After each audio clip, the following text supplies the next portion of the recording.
বিগত 17 বছরের দুর্বৃত্তায়নের রাজনীতি অথবা রাজনীতির দুর্বৃত্তায়ন যাই বলি, তার মধ্য দিয়ে রাষ্ট্রের মধ্যে দুর্বৃত্তের রাষ্ট্র গঠিত হয়েছিল। সেটার একটা নমুনা হচ্ছে এই জঙ্গল সলিমপুর। আমরা দায়িত্ব গ্রহণের পর 1 মাসের মধ্যেই চট্টগ্রামে কিছু সন্ত্রাসী কার্যক্রম লক্ষ্য করেছিলাম। কিছু ব্যবসায়ীর বাসভবনে গিয়ে অত্যাধুনিক অস্ত্রসজ্জিত হয়ে গুলিগালাজ করার পরে তাদেরকে হুমকি ধমকি দেওয়ার পরে চাঁদা আদায়ের জন্য আমরা বিষয়টা খুব গুরুত্ব সহকারে নেই। তখনই আমরা সিদ্ধান্ত নিয়েছিলাম তাদের অভয়ারণ্য আগে নষ্ট করতে হবে। তার অংশ হিসেবে মার্চ মাসের 9 তারিখ মনে হয় আমরা এখানে একটা যৌথ অভিযান পরিচালনা করি। এখানে আমাদের পুলিশ, র্যাব, বিজিবি, সেনাবাহিনীর সমর্থন নিয়ে আমরা একটা ব্যাপক তল্লাশি অভিযান চালাই। কিছু অস্ত্র উদ্ধার হয়েছে এবং কিছু সন্ত্রাসী আটক হয়েছিল। তবে আমাদের লক্ষ্যমাত্রা অনুযায়ী আমরা সেটা করতে পারিনি, কারণ কোনো না কোনো কারণে হয়তো এই তথ্যগুলো ফাঁস হয়ে যাওয়ার কারণে তারা আগে থেকে সাবধান হয়ে গিয়েছিল বলে আমার মনে হয়। যাই হোক, এখানে যে সিসিটিভি ক্যামেরা বসিয়ে বিভিন্ন পাহারাদার বসিয়ে যেভাবে এলাকাগুলো তারা নিয়ন্ত্রণে রেখেছিল সেগুলো ভেঙে দেওয়া হয়েছে। কিন্তু আমরা অবাক হয়ে গেলাম যে রাষ্ট্রের বিরুদ্ধে চ্যালেঞ্জ ঘোষণা করার মতো সন্ত্রাসীদের দুঃসাহস কিভাবে হলো। তারা এই রাস্তা কেটে ভেকু নিয়ে এসে, বুলডোজার নিয়ে এসে র্যাবের আন্ডার কনস্ট্রাকশন ক্যাম্প ভেঙে দেওয়ার সাহসটা থেকে পায়। তাদের সাথে কারা জড়িত, এই জায়গার জমি দখলের সাথে কারা জড়িত, এগুলো আমরা এখন ফাইন্ড আউট করেছি। আজকে 12টার সময় আপনাদের সাথে বা 12টার পরে কথা হতে পারে। আবার সার্কিট হাউসে আমরা একটা সমন্বয় সভা করব সকল বিভাগীয় প্রধানদের নিয়ে। এখানে কিছু আমরা বাস্তব চিত্র, ড্রোন চিত্র, সড়ক যোগাযোগের চিত্র এগুলো দেখেছি।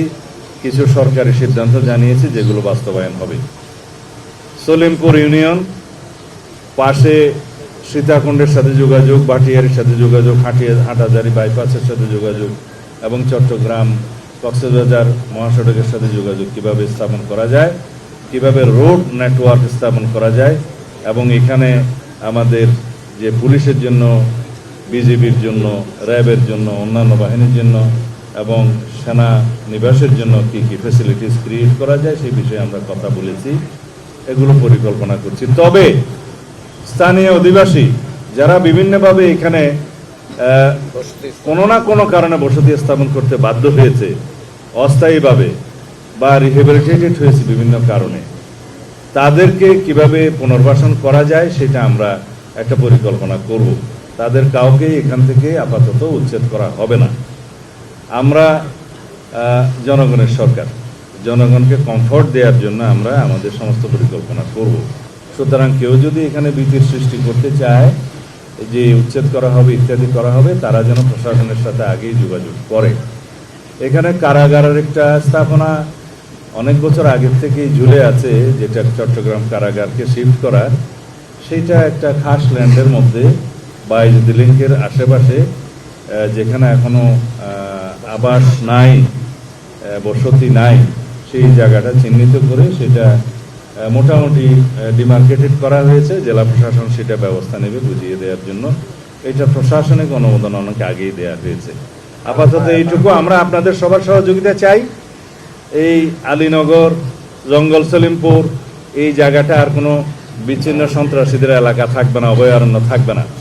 এর আশেপাশে 2টা পাহাড় টিলা শ্রেণী আছে, একটা হচ্ছে বেতুয়া আর একটা চা বাগান। এই এরিয়াতেও সন্ত্রাসীদের আনাগোনা আছে বলে আমরা জানতে পেরেছি। এখান থেকেও তাদেরকে উচ্ছেদ করা হবে। তবে সাঁড়াশি এবং যৌথ অভিযানের মাধ্যমে, পরিকল্পিত অভিযানের মাধ্যমে সারা দেশব্যাপী মাদক, সন্ত্রাস, জুয়া এবং চাঁদাবাজি এই 4টাকে আমরা অ্যাড্রেস করব অত্যন্ত গুরুত্ব সহকারে।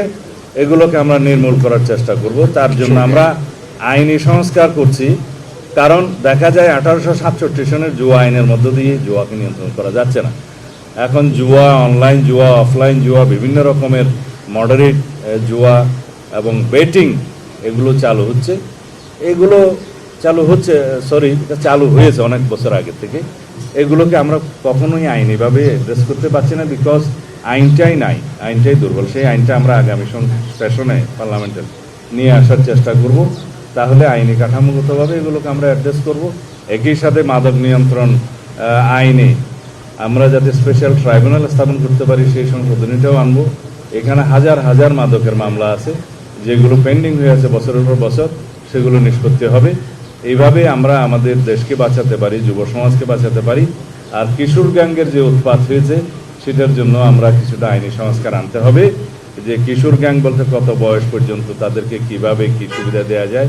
কারণ আইনের ফাঁক ফোকর গলিয়ে কিশোরদের যে সুবিধা আছে, জুভেনাইল ডিলিনকুয়েন্সির যে সুবিধা আছে সেটা তারা নিচ্ছে, এবং এই কিশোররা যারা কিশোর গ্যাঙ্গে জড়িত তারা ক্রমান্বয়ে ভয়ঙ্কর সন্ত্রাসীতে পরিণত হচ্ছে। সুতরাং এখানে আইনি সংস্কার দরকার আছে। এটা অনেক লম্বা আলাপ, এগুলো আপনারা দেখতে পাবেন। আমরা আইনের শাসন প্রতিষ্ঠা করব ইনশাআল্লাহ।